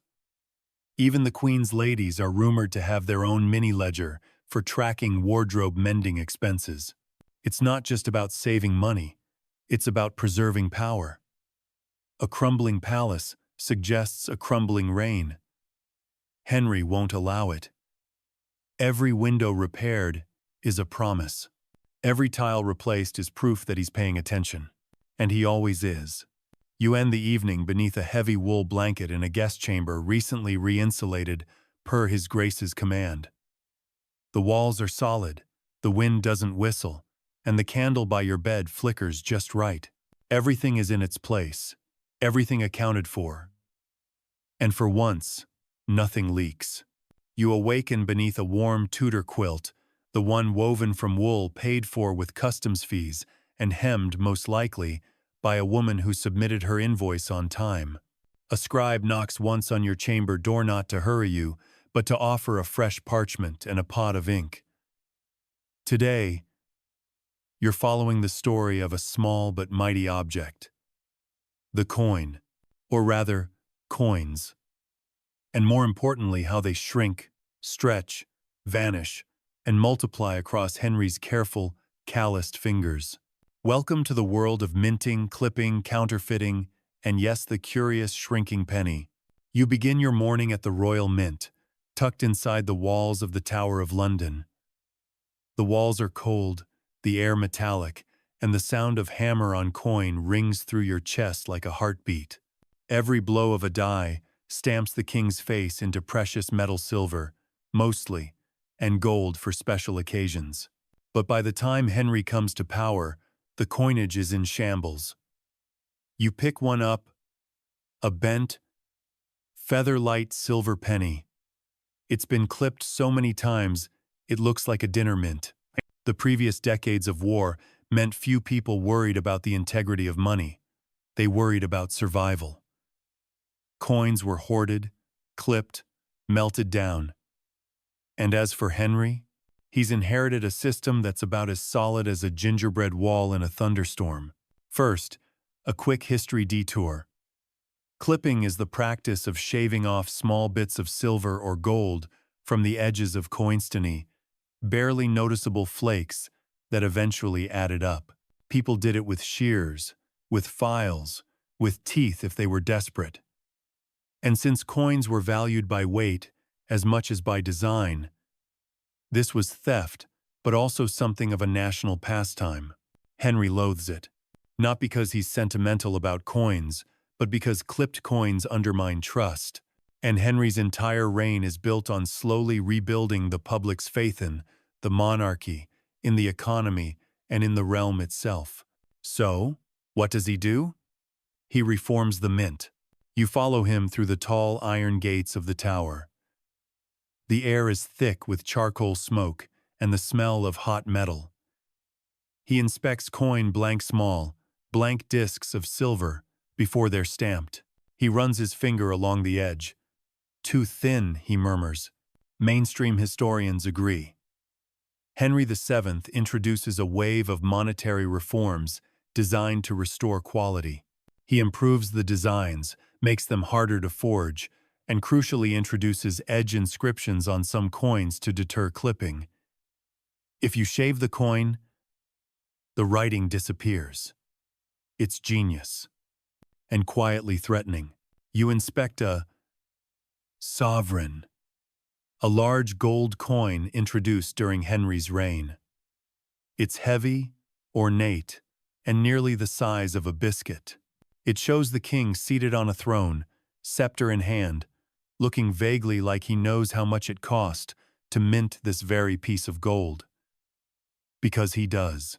Quirky tidbit. Henry had multiple trial coins, made with slight variations in weight and design to test which ones the public accepted most smoothly. Some bore his full Latin name, others abbreviated it to save space. One particularly controversial prototype featured a slightly wider nose scrapped after someone remarked that it made the king look overfed. But not all the trouble comes from clippers. No, there are bigger fish forgers, counterfeiters, the bane of any king with a financial conscience. You observe a secret trial held in a chilly room beneath Westminster. A man stands accused of producing false groats. The evidence? A coin that feels wrong, rings dull, and bears the wrong abbreviation of the king's name. He swears he found it on the ground. The court doesn't buy it. The punishment? Not pleasant. But then, this is Henry VII. He believes in order, not cruelty. So the man is fined heavily, and his tools are confiscated. They are, of course, weighed and entered into the chamber ledger under miscellaneous confiscations. Historians still argue whether Henry's coinage reforms succeeded in stabilizing the economy. But most agree that he slowed the chaos. His coins weren't perfect, but they were predictable. And predictability, in a kingdom recovering from decades of madness, was worth more than gold. Back at the Tower Mint, you meet the chief engraver, a meticulous man named John Sharp, who polishes dies with a cloth he refers to as the silencer. You watch him press a new groat. Fourpence, silver, with Henry's profile. The king's nose is sharp, his expression unreadable.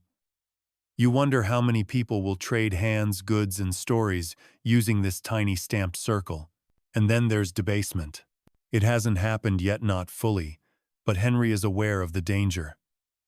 Debasement is the act of lowering the precious metal content in coins while keeping their face value. It's a sneaky way to stretch the treasury without raising taxes. His son, Henry VIII, will do it gleefully. But Henry VII? He resists. You find notes in his personal papers, questions about the ratio of silver to base metal, thoughts about preserving faith in coin. One line reads, "A kingdom that cheats its people shall find itself cheated in return." Strong words, quiet wisdom. Still, inflation nips at the edges. The economy grows, markets shift, and Henry must adapt. He authorizes minor small reductions in silver content, hidden behind improved designs. Not enough for alarm, just enough for balance. You attend a council session where merchants complain about the scarcity of large denominations. Henry listens. He nods. Then he commissions new coin molds, the half-sovereign, the angel, the revalued shilling. Coins of all shapes, carefully introduced, tested in circulation, and monitored like newborns. Quirky fact. There's a rumor that Henry once flipped a groat into a bowl of stew to test its purity. The chef was furious. The coin was fine. The stew? Slightly minty. Beyond London, the coinage reform begins to ripple. You walk the markets of York and Bristol, watching traders hold new coins up to the light, weighing them on tiny handheld balances. Suspicion softens. Trust returns. Slowly, steadily. Even the common folk notice. One shepherd in the north is recorded saying, "The king's face on a coin now buys more than a baron's promise." A poetic exaggeration. Perhaps but telling. And through it all, the mint keeps hammering. Coins fly from presses. Ledgers log every delivery. Carts roll out toward the treasury. And Henry's England, one silver disc at a time, becomes tangible. Not just land, not just bloodlines, but coin small, cold, circular symbols of order. You walk past the coin storage vault, where bags are sealed, stamped, and stacked like winter grain. There's a strange serenity to it, a kingdom held not by chains or catapults, but by confidence in the currency. Back in the palace, the king finishes his supper and glances at a new groat. He rubs it between his fingers, weighs it in his palm, and slides it into his purse without a word. But you know what he's thinking, because every coin is a message. And Henry's says this, "I am here, I am steady, and yes, I counted this too." The fire burns low tonight, casting long shadows over Henry's study. You're curled in your usual spot by the hearth, swaddled in a wool blanket that was probably taxed twice before it ever touched your skin. But instead of the comforting murmur of clerks or the soft scratch of quills, the air tonight feels heavier. It's time to talk about the part of Henry's budgeting strategy that wasn't so gentle. Because while the king loved coins and scrolls and math, he also loved something else. Control. And the people he liked to control most were the ones who'd once tried to rule him, the nobles. You've seen it in pieces before, the recognizances, the fines, the legal bonds. But tonight, you're going to sit through the entire masterclass in Henry's favorite royal pastime, the noble shakedown. You follow Henry through the gallery at Westminster, where portraits of great lords hang on the walls. Some still powerful, some long gone. All of them had money, lands, retinues, some back in the wars of the rose-shad armies. And Henry, he remembers. He doesn't shout. He doesn't stage show trials. He simply invites them, one by one, to pay up. This begins with something deceptively innocent: the recognizance. A recognizance is a legal bond. Think of it like a royal, "I'll be watching you" contract. The noble agrees to behave, to support the crown, to not raise armies or marry off children without permission. If he breaks the agreement, he pays a fine. Often, a massive one. But here's the trick. Many recognizances don't need to be broken to be profitable. Henry simply threatens to enforce them. And that, dear listener, is where the money rolls in. Mainstream historians point to this as Henry's financial sleight of hand.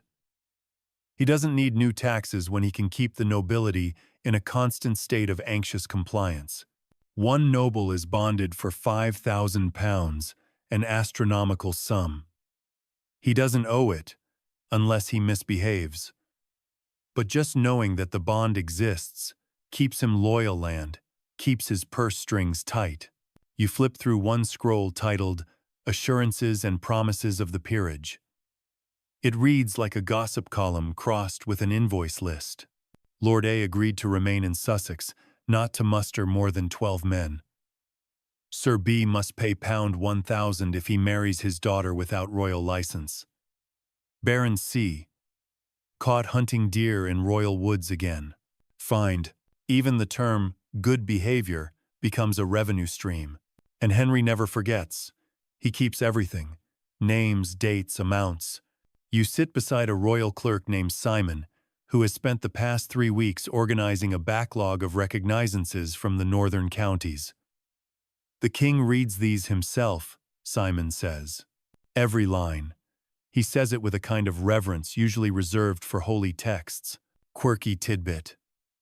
A noble once offered to prepay his recognizance in gold to avoid the anxiety of potential penalty.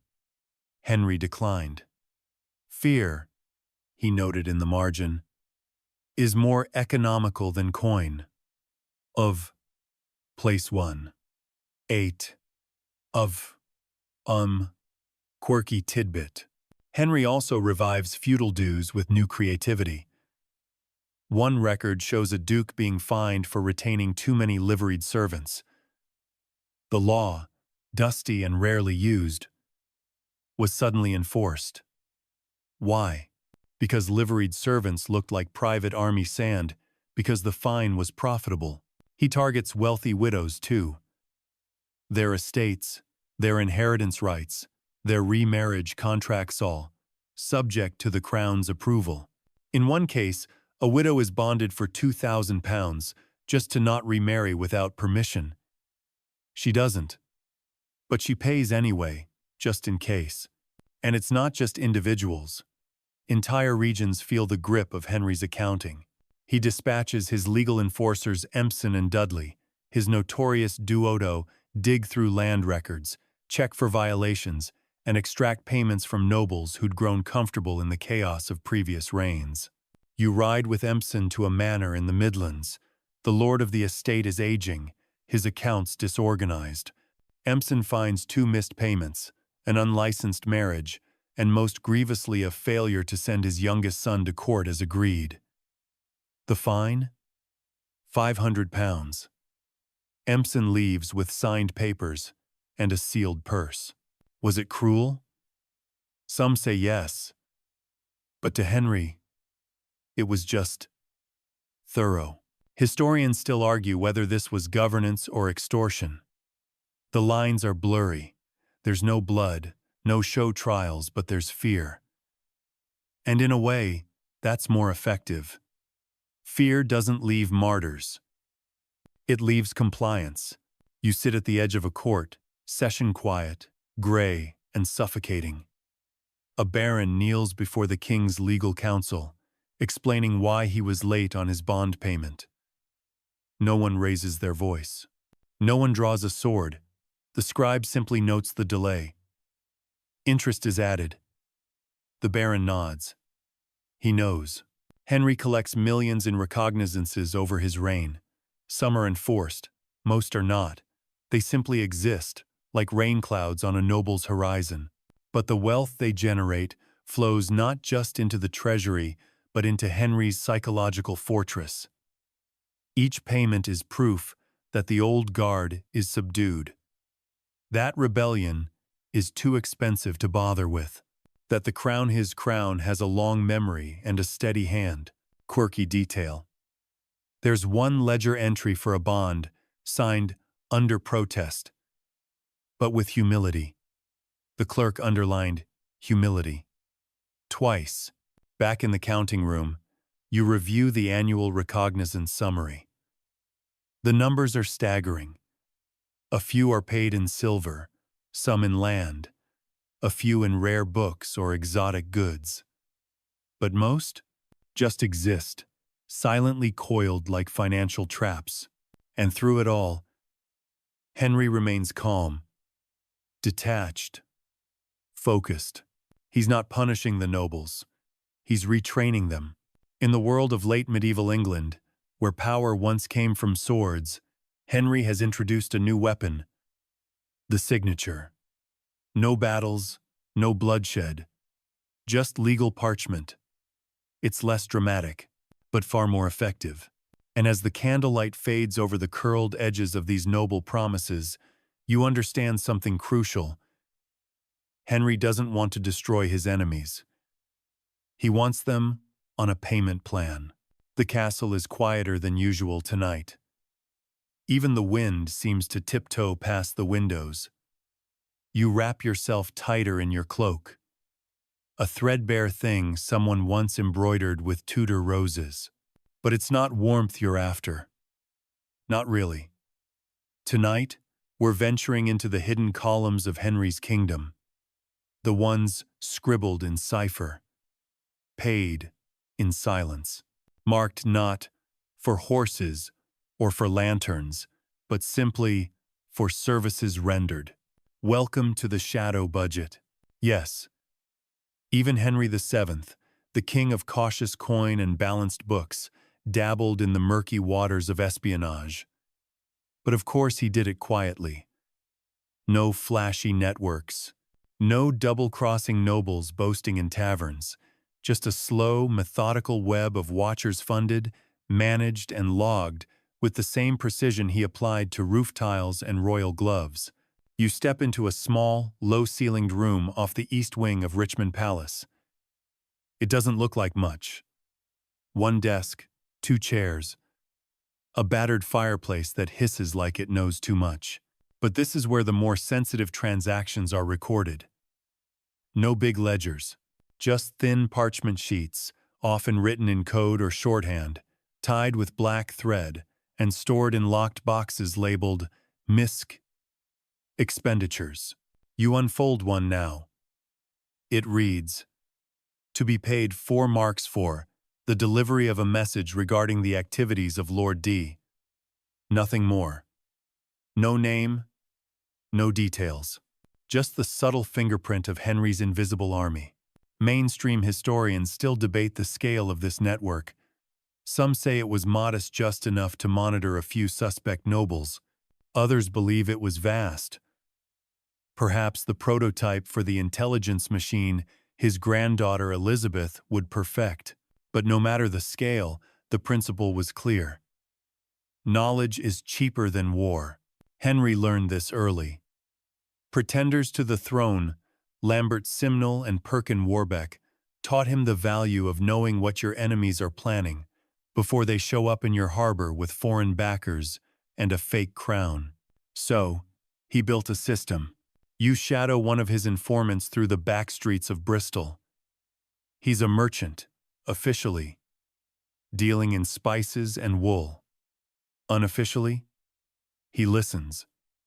In alehouses, in stables, in the echoing hallways of manor houses too far from London to feel properly watched, and when he hears something worth hearing like a noble cousin preparing to fund a rebellion, or a bishop offering sanctuary to a troublesome lord, sends word.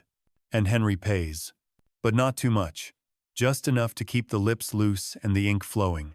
You examine a ledger labeled Unusual Payments. One entry. 6 shillings for the hire of a fast horse, post haste, toward the coast. Another. Reward to a man who brought news from Calais, did not stay for ale. The last part seems to be the scribe's personal note. Even spies, it seems, deserve a drink. The king's agents aren't all shadowy men in cloaks either. Some are women. Some are clergy. Some are servants whose eyes are better trained than their masters realize. Quirky tidbit. There's a record of payment to a laundress who overheard a conversation not meant for her ears and passed it to her superior with exceptional clarity. Her bonus? A bolt of fine wool. Whisper well, dress well. Henry doesn't waste these reports. He adds them to his larger puzzle: who owes what, who's loyal when convenient, and who might be encouraged to rethink their ambitions with the right reminder.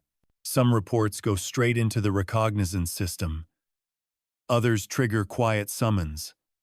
And some, they disappear. Not erased, but tucked away. Just in case. You watch as one of Henry's top clerks enters a code into the margin of a scroll.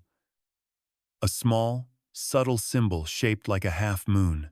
That means information confirmed, payment approved, further observation suggested.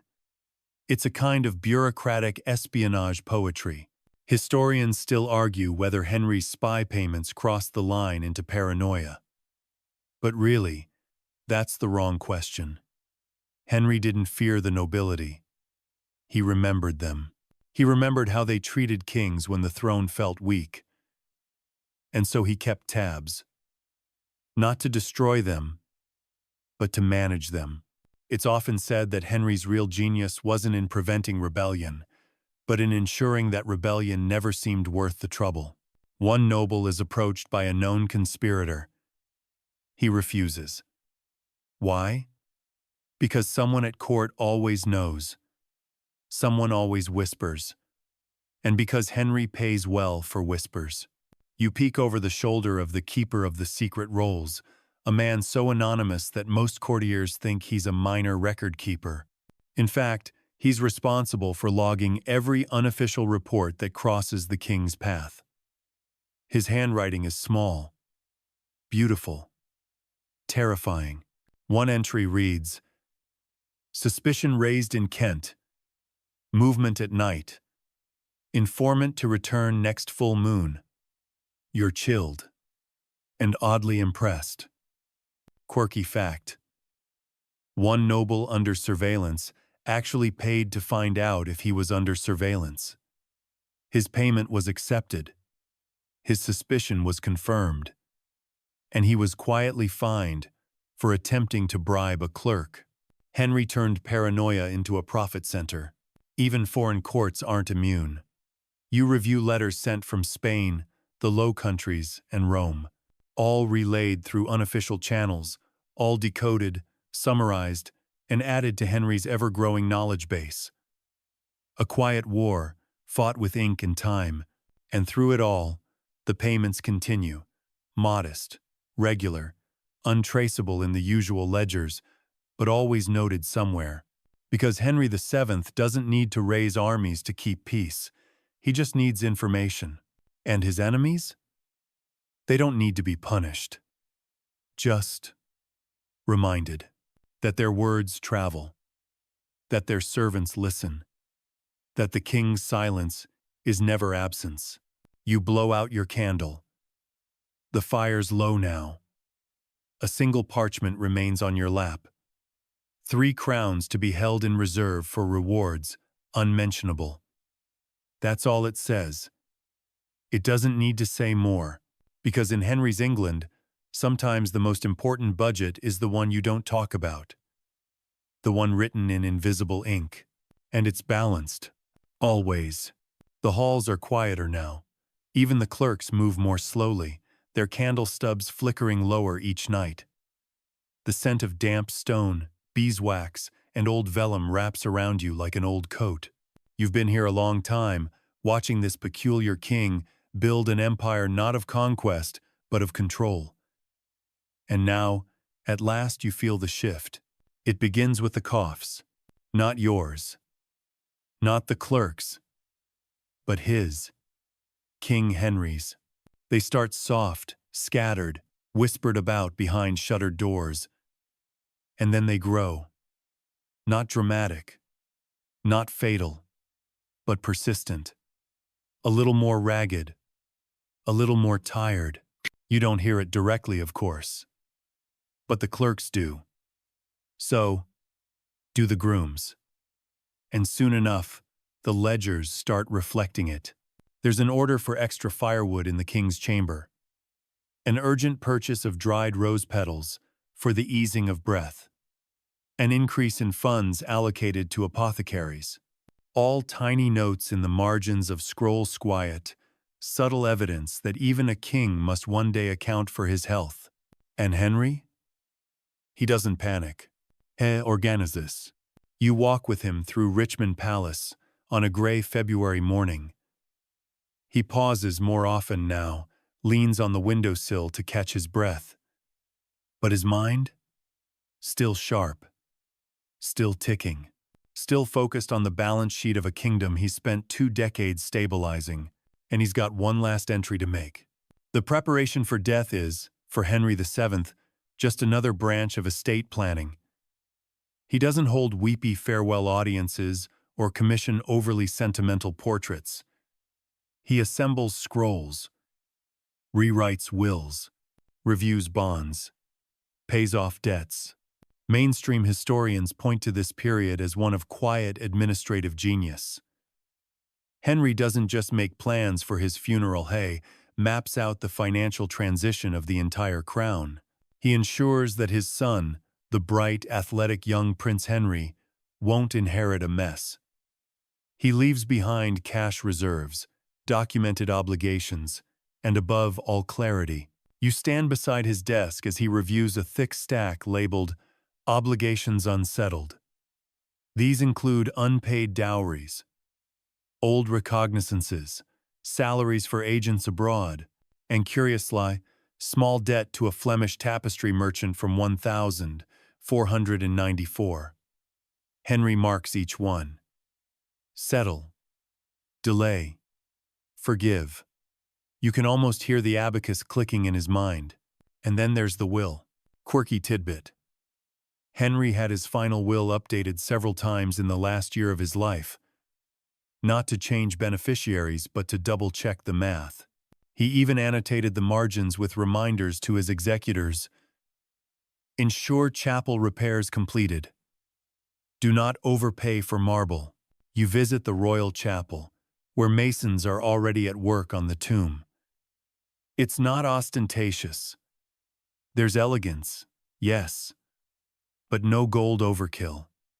No statues of angels crushing enemies beneath their feet. Just calm symmetry, fine stonework, and a plaque that's already been proofread by 3 clerks. Back in the accounting chamber, you find a special ledger. Its title, The King's End. It's not morbid. It's administrative. It lists the expenses for his funeral down to the cost of candles, the precise number of choir boys, and the black cloth to be draped over the wagons. There's even a line item for reed mats to be placed beneath mourners' feet in case of rain. Because of course there is, but the real marvel isn't the event planning. It's the financial legacy. Henry leaves behind what no other English king had left in over a century. A solvent monarchy. He doesn't owe crippling debts to foreign lenders.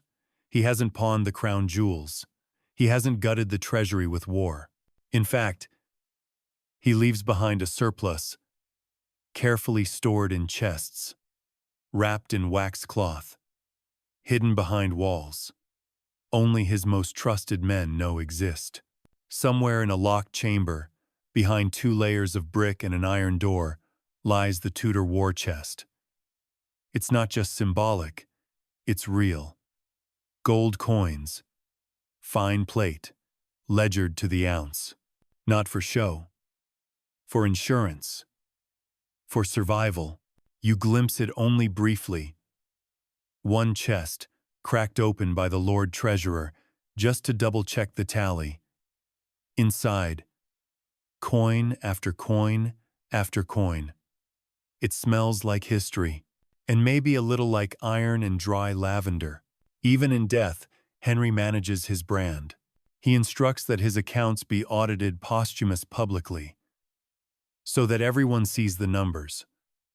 Not because he fears accusation, but because transparency is power. He wants his son's rule to begin with trust. Historians still argue how much of this wealth was truly liquid. Some suggest the numbers were inflated by court propaganda, but the receipts don't lie. The bonds were real. The gold was counted. The ledgers signed. You watch as his personal scribe, Walter, the one with ink-stained knuckles, closes the final chamber book. He ties it with a fresh ribbon. His hands shake. Not from grief, necessarily, but from reverence. From the weight of knowing he's closing a book that changed everything. In the last week of his life, Henry reviews the Privy Seal expenses one more time. He marks a few payments for final approval. One is to a man who delivered spring flowers to the Queen's old tomb. Another is for linen sent to his daughter Margaret, now Queen of Scots, and a third simply marked, "Reward to a silent friend." No one knows what that one means, but it's paid. Quirky note. One clerk later remarked that the final days felt as though the king were still tallying life itself, refusing to sleep without a balanced line. Poetic. And probably accurate. When Henry finally passes in April 1509, he does so without fanfare. No gasps. No shouts. Just a man slipping away, surrounded not by generals or priests, but by records. The next morning, the clerks rise early. They begin the transition documents. Scrolls are unrolled, wax seals warmed, instructions followed. And somewhere in the silence, one of them begins a new ledger. Its title, The Reign of King Henry VIII. But before you get swept up in the next chapter, you take a final glance at the book on your lap. The one marked Henry Rex. Its pages are full, its margins neat. And the last line? Written in the king's own hand. All is accounted for. The palace sleeps. Not just in the ordinary way of dimmed torches and silent corridors, but in the deeper, heavier way that follows the death of a monarch who ruled not by thunder, but by tally. There are no parades outside tonight, no nobles pacing nervously in the halls. Just the quiet, methodical process of a kingdom. Transitioning. You're still in your spot. By the same hearth. In the same chair that's groaned beneath you for many nights now. But something feels different. Lighter. Maybe. Or perhaps just more complete. The final ledger has been sealed. The king is gone. And now you find yourself not in the middle of the story, but at the very edge of the last page. The clerks arrive before sunrise, as they always do. Not with mourning clothes, but with clean hands and sharpened quills. They aren't here to cry. They're here to count. This morning's task? Inventory. Henry VII's estate must be recorded in full. Every coin, every spoon, every unopened letter. And this, perhaps, is his final victory. There's not chaos. There's no mad scramble. Because everything was prepared in advance. You glance over the shoulder of the new chief clerk as he unrolls a scroll labeled "Articles Remaining in the Privy Chamber upon the Death of His Grace." It lists 137 objects, each item annotated. Not just silver bowl, but silver bowl. Dented, mended, stored in second drawer, valued at 6s8d. That's how Henry left things. Another scroll reads, "Payments outstanding to be made, under instructions of His Majesty." It's short, only 5 lines, all precise, all signed. And then there's the master document. Balance of the Royal Treasury, as of the 21st day of April, in the year of our Lord 1509. You trace its numbers with your finger. Reserves, surpluses, bonds still due. The royal vault contains more than just coin. It contains the foundation of the Tudor future. Mainstream historians often emphasize Henry's political legacy. The end of the Wars of the Roses, the founding of a dynasty. But here, by candlelight, the real story feels quieter, yet just as profound. He left England organized, predictable, boring, in the best possible way. Even the nobles, those grumbling, scheming descendants of old lords and rebel princes, fall into line, because the new king, Henry VIII, inherits not just a crown but a system, a machine, a royal bureaucracy humming with the momentum of its architect. Quirky detail. On the day after Henry VII's death, a clerk submitted a receipt for 1 box of black mourning quills, specially ordered because, quote, His Majesty preferred neatness, even in sorrow. That's the legacy. Not just gold, not just treaties, but a tone of precision, of order, of quiet authority. You walk through the palace one last time. The windows have been shuttered against the spring wind. The roses in the courtyard are just beginning to bloom. You pass the old counting room where a younger clerk is teaching a new apprentice how to hold the ink knife properly. No blotting, he warns. Not on his books. In the garden, a servant replaces a cracked water jug. It costs 4 pence. The order for its replacement had already been signed 3 days before the king's death. You smile. Of course it had.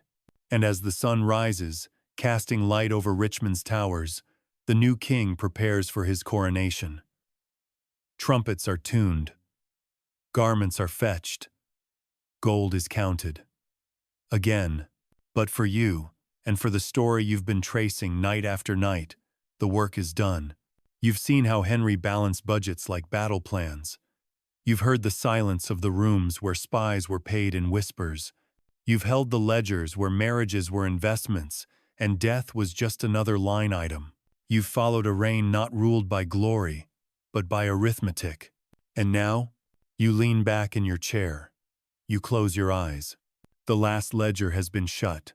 The last debt has been paid. The ink has dried. The story of Henry VII is finished. And now, the work is over. The inkpots are capped. The scrolls are tied with ribbon. The last candle burns low, throwing soft amber light across the empty desk. There's no more math to do. No more coins to count. Only the soft hush of a world that, for once, feels still. You're not in a palace anymore. You're not in a counting room or beside a throne. You're somewhere warmer, quieter where ledgers float like leaves on a stream and gold clinks only in memory. Let it all fall away now. Let the quills stop scratching. Let the numbers fade to nothing. You've walked through 23 years of rule, slow step by slow step. You've watched a kingdom move not in leaps and wars, but in lines and lists and carefully tied bundles. And now, you rest. Let the stone walls soften. Let the old books close. Let the wind outside the tower be your lullaby. You did well, traveler. You stayed through every coin, every whisper, every promise. The king is at peace now, and so are you. Sleep deeply. Sleep long. Sleep like a realm that knows it's finally balanced.